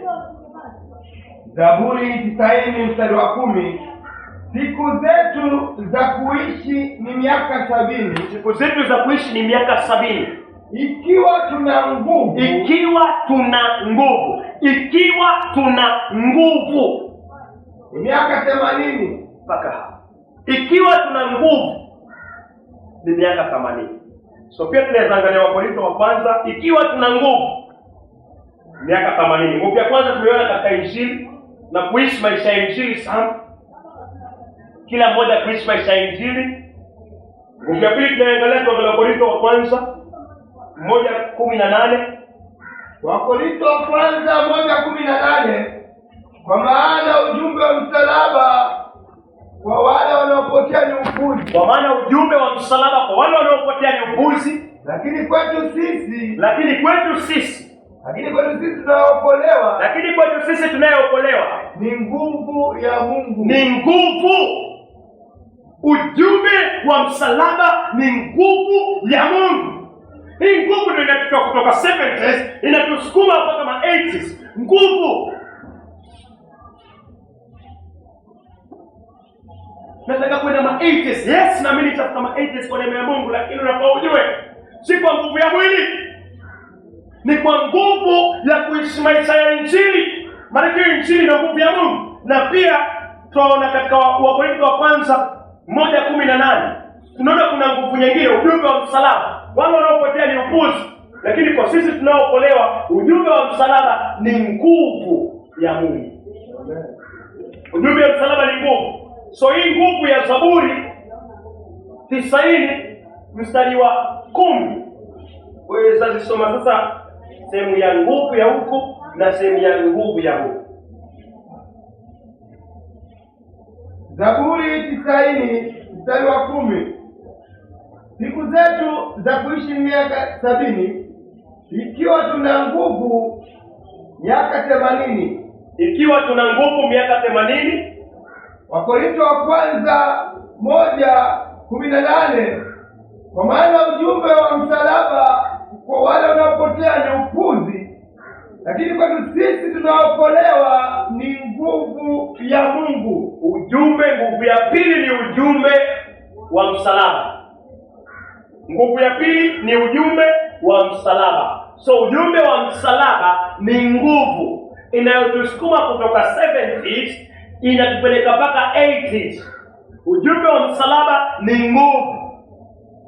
Nguvu ya kwanza ni injili ya Yesu Kristo, lazima tuishi hivyo. Nguvu ya pili ni ujumbe wa msalaba. Inamaanishaje? Inamaanisha maisha yangu na maisha yako yanafaa ishi kulingana na ule ujumbe wa msalaba. Ujumbe wa msalaba ni nini? Acha tuangalie kitabu cha Andrew. Hizi ndio nguvu na Andrew anafanya maisha yako. Na mtu yote akika imani na ombi lake liwe hili, na anafanya kazi ya Mungu, atafika 80, atafika 100 kwa sababu hizi nguvu ambazo Mungu anatuongelea. Naweza soma Warumi 6:6.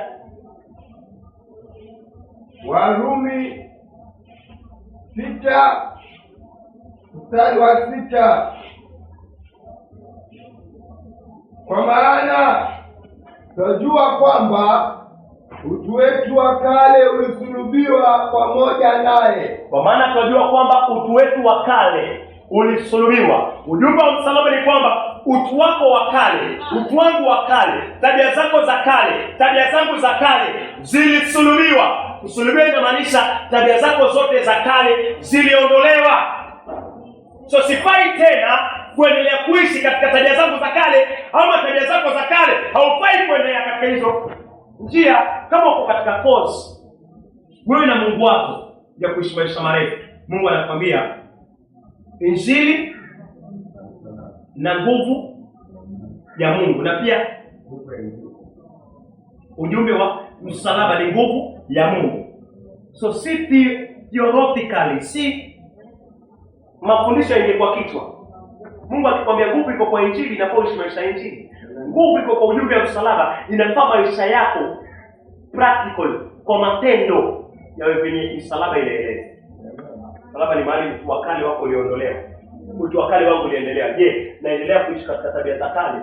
Kama naendelea kuishi katika tabia za kale, inamaanisha siishi katika nguvu za msalaba. Kama unaendelea kuishi maisha ya kale, inamaanisha hauishi katika nguvu ya msalaba, na mwisho wake ni mauti, au katika kozi ya kuishi 80s.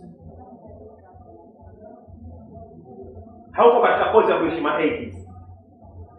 Kama uko katika kozi ya kuishi 80s, mpaka tukubaliane na hili neno na iwe ombi, haijaisha. Kwa maana Warumi 6:6, kwa maana tunajua ya kwamba utu wetu wa kale ulisulubiwa pamoja naye, ili ule mwili wa dhambi upate kuangamizwa, nasi tusiendelee kuwa tena watumwa wa dhambi. Msalaba kazi yake ni kuua mtu wa kale. So kila wakati tabia ya kale inainuka, inafanya jiwe kupitia neno la Bwana. Niseme no, hivi si kwa hili kufa, sitaenda na hii chini. Hiyo ndio kuendelea kuua mtu wa kale. Maandiko yanasema kwa Warumi kwamba, wazangana Warumi 8 mstari wa 13. Warumi 8 mstari wa 13. Kwa maana ukiishi kwa kufuata mwili mtakufa. Ukiishi kwa kufuata mwili utakufa. Haimaanishi mpaka niishi 20, 30, 40 ndio nife. Ukipata mwili, Mungu anasema utakufa. Wewe utapata mwili leo na ukafa. Hakuna maisha marefu kwa kupata mwili.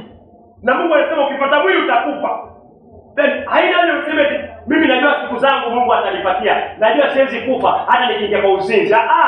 Ukiingia kwa uzinzi umeambiwa utakufa. Tayari umepata mwili. Kwa maana mkiishi kufuata mwili mtakufa, lakini kama mkiyaua matendo ya mwili kwa roho mtaishi. Hii ndio kazi. Tukiyaua matendo ya mwili, tukiyaua matendo ya mwili, inamaanisha kila siku inafanya ile kuua matendo ya mwili kupitia roho. Amen. Kupitia roho inafanya ile kuua. Amen. Kila siku kuendelea kuua matendo ya mwili. Yanainuka mwili waambao endelee kuua, lakini mwili ukienuka alafu pate hauishi katika pose ya kufika 80s. Unasema ukitembea katika mwili utakufa. Then wakumbushwa msalaba. Nakumbushwa kazi ya msalaba ni mahali mwili utu wa kale unafanya nini? Unasulubiwa. So kila siku inamaanisha inafanya siku yangu ya kufa. Na kila siku ya siku yako ya kufa. Paulo anasema nakufa kila siku. Kila siku anasulubiwa kila siku.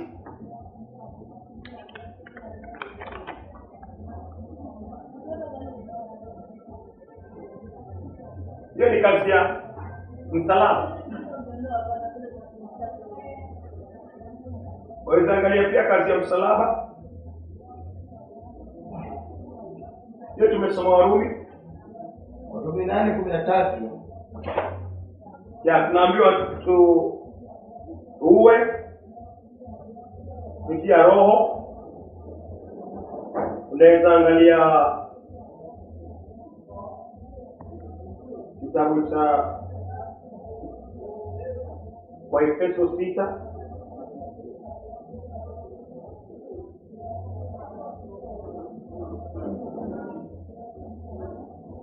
Waefeso 6:17. Waefeso 6:17. Vaeni chapio ya wokovu na mchukue upanga wa roho. Mchukue upanga wa roho. Tuchukue upanga wa roho ambao ni neno la Mungu. Ambao ni neno la Mungu. Umeelewa kwa nini tumesoma hiyo kitabu kwa uwezo wa Mungu? Kumbuka Warumi 8:13. Inasema tuue mwili kupitia roho. Roho tunaambiwa katika Efeso ni upanga ambao ni neno la Mungu. Waweza fungua Warumi 8:13, usifunge wa Efeso. Warumi 8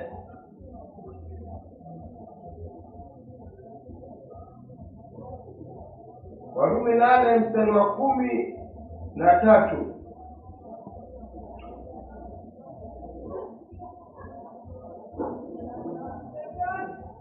Warumi 8:13 maandiko matakatifu yanasema hivi: Kwa maana mkiishi kwa kufuata mwili, mtakufa. Lakini kama mkiua matendo ya mwili kwa roho, kama mkiua matendo ya mwili, uwe matendo ya mwili. Bali tunaangalia msalaba. Na kazi ya msalaba ndio inaua matendo ya mwili. mtaishi. Tunaua matendo ya mwili kwa roho. So, kuua matendo ya mwili kwa roho inamaanisha vipi? Waefeso 6:17. Waefeso 6:17. Vaeni chapio ya wokovu. Vaeni chapio. Chapio inamaanisha helmet. Helmet mahali mawazo yako. Hautapata mawazo yako. Utapata mawazo ya Mungu. Helmet, head, control mawazo yako. Vaeni chapio ya wokovu na mchukue upanga wa roho. Uchukue upanga wa roho. Upanga kazi yake ni kufanya nini? Warumi 8:13 ni kuua matendo ya mwili. Endelea. Vaeni chapio ya wokovu na mchukue upanga wa roho. Mchukue upanga wa roho ambao ni neno la Mungu. So, nafaaje kwa ujumbe wa msalaba? Wafaaje kwa ujumbe wa msalaba? Wasulubiwaje? Wakati mwili unaamka, kazi ya msalaba ni kusuluhisha. Mwili utuwakane unaamka, Mungu anakuambia utumie upanga ambao ni neno lake, ambao ni roho. Kufanya nini? Kuiondoa. Kiu imeamka ya hasira, licha kwa takatifu wanaoshwa inaondolewa. Lakini mradi uko katika huu mwili, vita lazima viendelee between the flesh and the spirit, between mwili na roho. Waweza pitiliwa, waweza gafilika. Hapa kabla ugafilike, Mungu anakuambia kumbuka, umepewa roho, umepewa neno, endelee kuendelee kusulubia. Kila siku endelee kusulubia. Kila siku kusulubia. Huo ndio ujumbe wa msalaba. Luka 9:23, Yesu anaongea kuhusiana na nguvu ambayo iko kwa msalaba. Msalaba lazima ujikate. lazima ujikane, lazima nijikane, hakuna kucompromise. Nataka niishi maisha marefu. Mungu anasema nguvu iko kwa ujumbe wa msalaba. Hii nguvu iko ndani ya ujumbe wa msalaba, ndio inanisukuma 80s. Na hii nguvu ambayo iko kwa ujumbe wa msalaba inapanda na maisha yangu aje, inapanda na maisha yako aje, inapanda kila siku kujikana. Luka mtakatifu 9:23. Kisha akawaambia wote, yeyote anayetaka kunifuata lazima ajikane mwenyewe, auchukue msalaba wake kila siku anifuate. Maandiko yanasema hivyo, ukitaka kumpata Mungu lazima ujikane. Ukitaka kumpata Yesu Kristo lazima ujikane. Lazima uchukue msalaba. Kumbuka nguvu ya Mungu iko katika ujumbe wa msalaba. Na hii nguvu ndio, tukiwa na nguvu 70, tukiwa na nguvu 80. Maisha ya msalaba ni kujikana. Kujikana. Beba msalaba wako, mpate Yesu Kristo kila siku. Inamaanisha kila siku unapokuwa ujikana. Kila siku unapokuwa utembea katika amri za Mungu. Kila siku. Kila siku. Hiyo ndio unaishi katika cause. Hizo ndio nguvu ambazo kwa uwezo wa Mungu zinakusukuma mpaka 80s. Zinakusukuma mpaka 90s. Zinakusukuma mpaka Mungu atakapopendezwa. Lakini hakikisha katika ile kazi ambayo Mungu amekupatia unaifanya kwa moyo wako wote. Na unaifanya zaidi ya mwingine yoyote yule. Unaifanya zaidi ya mwingine yote, kwa sababu Abel alikuwa replaced. Alikuwa replaced. So kama Mungu amekuita ufanye kazi, ukiwa una zuba katika ile kazi, kuwa na uhakika Mungu anataka replacement. Na unakuwa replaced pale. Na utakuwa replaced. Hivyo ndio Mungu anasema. Neno lake linafanya hivyo. Sisemi Abel alikuwa anazembea, lakini naileta pia kwa mfano wetu wa leo. Hata Yesu anasema hivi. Hata Paulo Yesu ameeleza hivi, angalia crown yako isichukuliwe na mwingine. Angalia crown yako, angalia taji yako isichukuliwe na mwingine. So ina maana mahali ambapo Mungu ameniweka inafaa nifanye zaidi na zaidi na zaidi ili niendelee kuishi. Mungu akiangalia naona sio ni replacement ya huyu, ni kama mpira. Mkiwa kwa mpira, mfano tu mzuri ni mpira. Mkiwa kwa mpira watu 11. Huko nje kuna wengine wanaanza kuingia. Wanafanya kitu inaitwa warm up.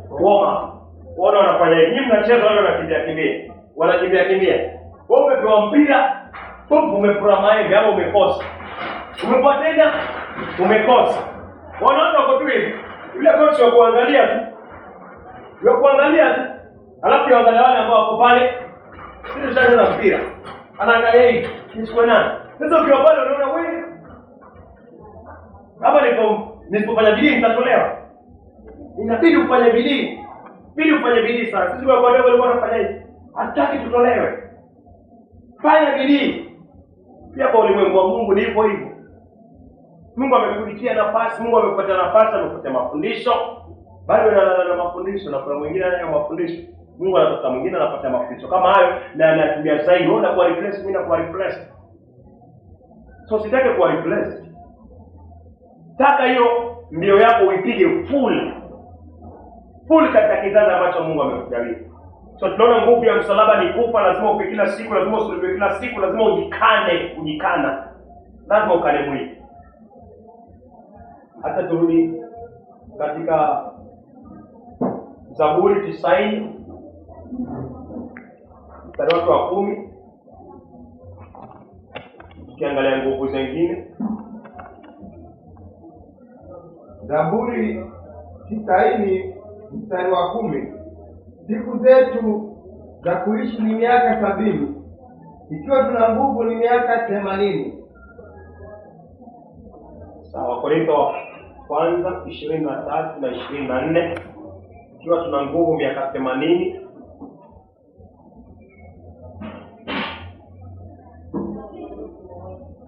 Korintho wa kwanza chapter namba 1:23 na 24.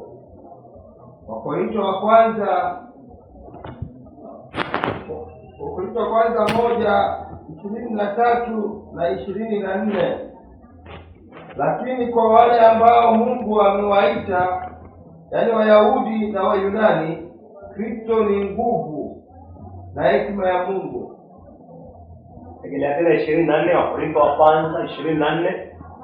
Wakorintho wa kwanza mstari wa 24. Lakini kwa wale ambao Mungu amewaita,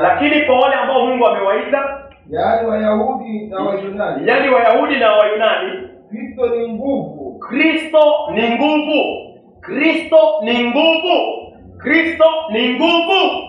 Yesu Kristo ni nguvu. Akiwa ndani yako, Yesu, ukishaokoka Yesu akiwa ndani yako, wewe unakuwa na nguvu ya kutoka 70s kwa uwezo wa Mungu ya kukupeleka mpaka 80s. Manake Kristo ni nguvu. Mtu ambaye ana Yesu Kristo hana nguvu ya kumsukuma mpaka 80s. Itakuwa anaweza pata tu rehema na neema za Mungu akampa maisha marefu ili apate kutubu Yesu kuungwa ndani. Lakini Mungu anataka tuelewe kwamba Kristo pia ni nguvu. Waweza connect moja na inasoma Psalms 90:10, alafu wengine asome hiyo sehemu ya 24, Wakorintho wa kwanza 24.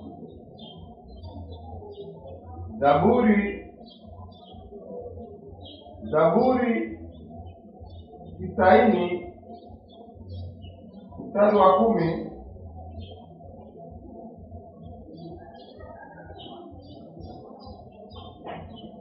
Zaburi 90 mstari wa 10. Siku zetu za kuishi ni miaka 70. Ikiwa tuna nguvu miaka 80. Wakorintho wa kwanza 1:24. Wakorintho wa kwanza 1:24. Lakini kwa wale ambao Mungu amewaita, Wayahudi na pia Wayunani, Kristo ndiye nguvu ya Mungu. Kristo mpaka hapo ndiye nguvu ya Mungu. So mtu ambaye yuko na Kristo ndani yake yuko na nguvu ya Mungu ya kutoka katika Zaburi 90 mstari wa 10 kutoka 70 kwenda mpaka 80. Kwa sababu Kristo akiwa ndani yake yuko na nguvu ya Mungu ya kumfikisha mpaka hapo. So nikiwa naomba Mungu anataka nielewe ufunuo kwamba hizi nguvu za kunitoa kwa 70s kwa uwezo wa Mungu hata kutoka 70s ni neema ya Mungu. Kutoka katika 70s kuproceed katika hizi nguvu mpaka 80s. Mungu anasema kwanza ni nguvu ya Injili, pili ni nguvu ya msalaba, tatu ni nguvu ya Mungu ambaye ni Kristo Yesu. Alafu unatembea katika njia za Bwana, unaenenda katika amri zake. Hata tukimalizia, natumai hili linafanya ombi lako. Hata tuangalie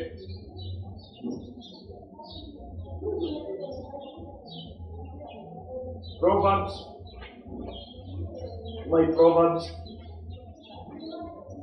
Talipike.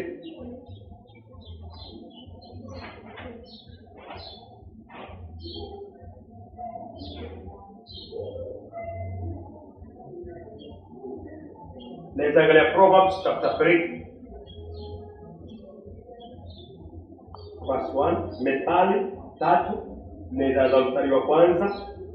Methali 3 mstari wa kwanza. Wanangu, usisahau mafundisho yangu. Wanangu, usisahau mafundisho. Mwanangu, usisahau mafundisho. Kuwa makini. Mafundisho. Kumbuka tukisoma katika kitabu cha waraka wa pili wa Yohana 1:9 kwamba mtu anayedumu katika mafundisho huyo ndio yuko na Mungu na yuko nani? Yuko na Kristo. Yule ambaye adumu katika mafundisho huyo, maandiko yanasema hana Mungu na hana Kristo. Kama una Mungu hauna nguvu za kukupeleka 80s. Kama una Yesu Kristo hauna nguvu ya Injili, ya msalaba na Yesu Kristo. Hauwezi fika 80s kwa uwezo wa Mungu ukiwa kwa neno hili. Lakini kwa uwezo wa Mungu tunaweza kufika. Licha kwa unaweza kufika, Mungu akupate tu rehema kama umjui atakao kweli ili utubu baadaye katika 100s utubu. Lakini Mungu ametuamsha mimi na wewe na ambao wamepata neema kusikia ya kwamba tukikaa katika mafundisho tutakuwa na Mungu na tutakuwa na nguvu. Maana nguvu ya mafundisho ni kuwa na Kristo na kuwa na Mungu. Kwa hiyo inaanza tena hiyo Methali 3:1, mwanangu usisahau mafundisho yangu, bali yatunze maagizo yangu moyoni mwako, kwa kuwa yatakuongoza miaka mingi ya maisha yako na kukuletea mafanikio. 3. Mpaka hapo nadhani ni sawa. Hadi unaweza kusoma hiyo yako kwanza.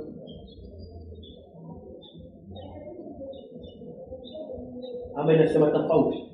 Ama iko sawa na hii? Methali 3:1, mwanangu usisahau mafundisho yangu, bali zitunze amri zangu. Hii inasema usisahau mafundisho yangu, zitunze amri zangu. Zitunze amri zangu. Zitunze. Kwa nini nasema hivi zitunze amri? Yesu akaulizwa, nifanye nini nipate kuurithi ufalme? Yesu akasema, mwanangu usisahau mafundisho yangu, bali zitunze amri zangu moyoni mwako. Zitunze amri zangu. Yesu pia alisema ukitaka kuingia katika uzimani, zitii amri. So kutii amri. Amri ya saba Mungu anasema usizini. Hawa wanawake ambao wameanguka na huyu mrasha wakapata ukimwi, wangesikia tu penye Mungu anasema usizini, watunze hiyo. Mrasha akija mwambia baba Mungu amesema tusizini, wangezini kweli? Hawangezini. So Mungu anaposema jamani, Mungu akisema zitii amri zangu, Mungu anajua. Akikwambia kaa katika mafundisho, wewe kaa. Mimi nikae kwa mafundisho na amri zake kama mjinga, na utaishi. Pili, hiyo ya kwanza.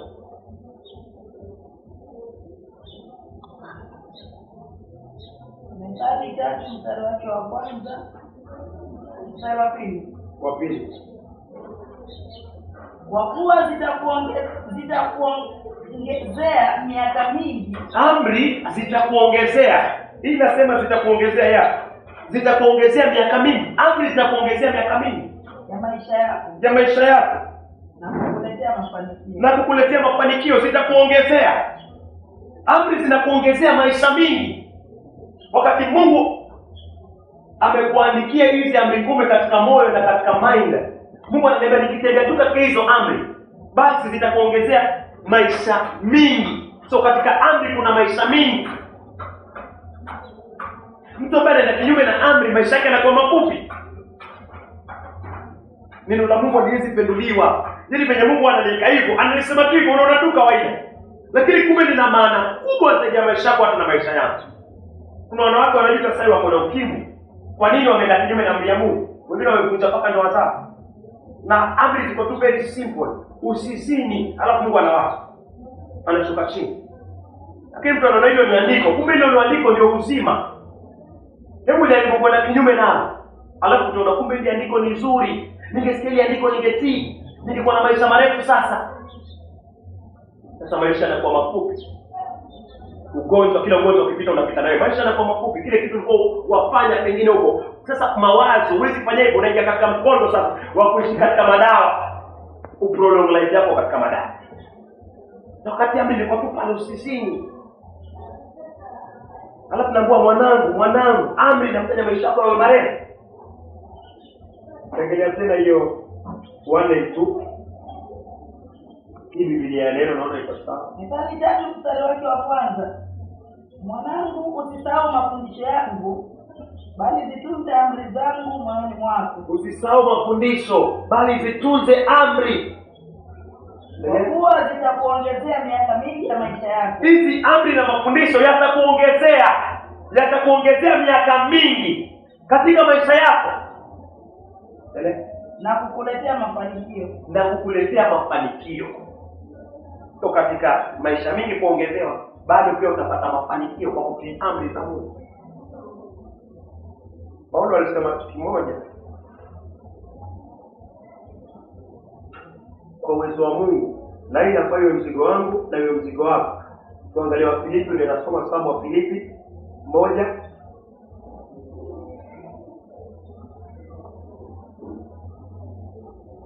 mstari wa 21. Wafilipi 1 mstari wa 21. Kwa maana kwangu mimi kuishi ni Kristo na kufa ni faida. Anasema Paulo kuishi kwake ilikuwa ni Kristo tu. Ile kuishi kwake ni kumhubiri Yesu na kumwishia Yesu Kristo. Hiyo ndio ilikuwa maisha ya Paulo. Alikuwa anafanya kazi, Yesu alikuwa tent-maker, alikuwa anatengeza mahema. Hasemi kazi yake kubwa ni kutengeneza hema, licha kwa lazima afanye kazi, lakini anakuja kwa lile kuu zaidi ambalo limefanya duniani. Tufanye kazi ndio na mikono yetu, lakini kuu zaidi, mwito mkubwa zaidi. Yeye alikuwa anamwisha Yesu Kristo, alikuwa anamhubiri Yesu Kristo, alikuwa anamtumikia Yesu Kristo. Maisha yake anasema kuishi kwake ilikuwa ni Kristo. Alafu anasema kitu kimoja, kufa ni faida. Kwa nini anasema kufa ni faida? Akifa, Paulo akifa, anaondoka kwa hili jua, anaondoka kwa ulimwengu wa dhiki na shida, anaenda mahali pazuri zaidi. Sasa akisema kufa ni faida, faida kwa nafsi yake. Lakini Paulo alikuwa anatamani nini? Alikuwa anatamani kuwa duniani aishi maisha marefu, asiende kwanza, aendelee kuhubiri Injili, aendelee kuhubiri Injili na kuhubiri Injili. Unaona bado ni moyo wa Mungu, bado ni moyo wa nabii huyu. Unaweza soma 25. Anasema kwenda mbinguni ni faida, lakini anasema mimi siombi niende mbinguni. Naomba nikae hapa. So anaomba akae maisha marefu. Afike ma 70s, afike ma 80s, aendelee ma 90s akuhubiri Injili. Huo ndio kwa moyo wake. Na huo ndio inakuwa moyo wangu na moyo wako. 25. Wafilipi 1:25. Kwa kuwa nina matumaini haya, najua kwamba nitaendelea kuwapo na kuwa pamoja nanyi nyote, ili mpate kukua na kuwa na furaha katika imani. Wafilipi 1:25. Kwa kuwa nina matumaini haya. Kwa kuwa nina matumaini haya, najua kwamba nitaendelea kuwapo. Anasema najua kwamba nitaendelea kuwepo na kuwa pamoja nanyi nyote. Na kuwa pamoja nanyi nyote. Ili mpate kukua, ili mpate kukua na kuwa na furaha katika imani. Na kuwa na furaha katika imani. So, hiyo ndio tumaini lako. Hilo ndio tumaini lako. Waweza soma 22. Wafilipi 1:22. Kama nitaendelea kuishi katika mwili, hii ni kwa ajili ya matunda ya kazi. Ndio sababu. Anasema naomba aendelee kukaa ili aendelee kuwa nao, kuwakuza endelee kukaa katika imani. Alafu anasema pia nikikaa katika mwili ni kwa sababu ya matunda. Matunda, yaani ile kazi ambayo Mungu amefanya kupitia yeye. Anakuwa kwa mwili, iendelee kuzaa. Tito aendelee kukua, Timotheo aendelee kukua. Hiyo ndio anasema faida. Unaweza soma 23. Ninavutwa kati ya mambo mawili. Ninatamani kuondoka nikakae pamoja na Kristo. Jambo hili ni bora zaidi. Yaani afe aende kwa Kristo. Bora zaidi. Lakini kwa sababu yenu ni muhimu zaidi mimi nikiendelea kuishi katika mwili. Anasema lakini kwa sababu yenu, kanisa la Warumi, la Galatia, la Wakorintho na makanisa mengine yote, anasema kwa ajili yenu, la Waefeso, anasema kwa ajili yenu na ni bora hapa katika mwili. Yaani aendelee kukaa hapa, aendelee kukaa. Anasema hiyo ni bora zaidi kwa ajili ya matunda ya Kristo Yesu. Ndio inakuwa moyo wangu, ndio moyo wako. Kukaa ili kuendelea kutoa matunda, kumtaja Yesu Kristo, watoto wa kiroho. Mungu anapendezwa watoto wanazaliwa kwa ufalme wake. Wanazaliwa kupitia wewe. Watu wanatolewa katika dhambi, wanaondoka katika uovu wao, wanasikiza Injili.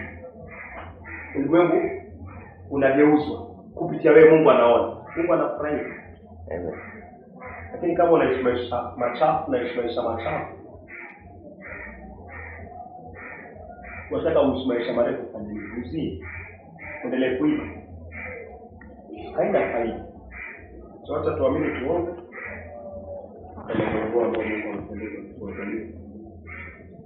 Mungu Abraham, msaada yako. Masomo ya masomo, mtoro wako. Kwa wako pia amebeba kwa Mungu.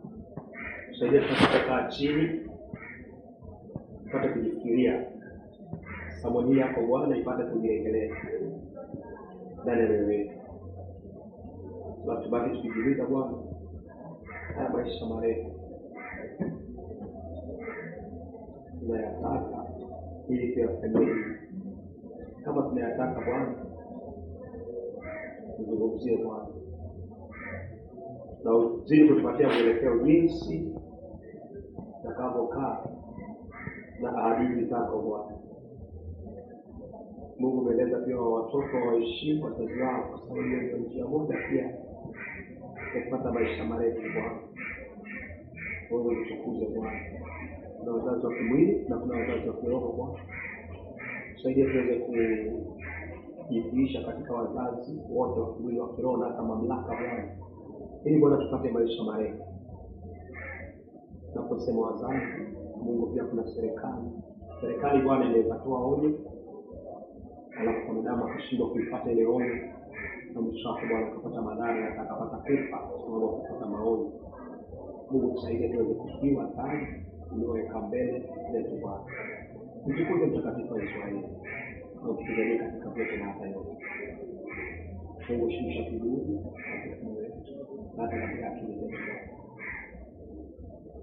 Yala tujanena Yesu, ndio kabisa kueleza mbele za Baba yako mbele ya Mungu kwa msalaba wako. Tutakapofunga Bwana, baraka zako Bwana na kuelekea kesho, neema na rehema zako kwa kuwa nasi kwa jina la Yesu Kristo. Ndio baraka kwa Mungu. Amen.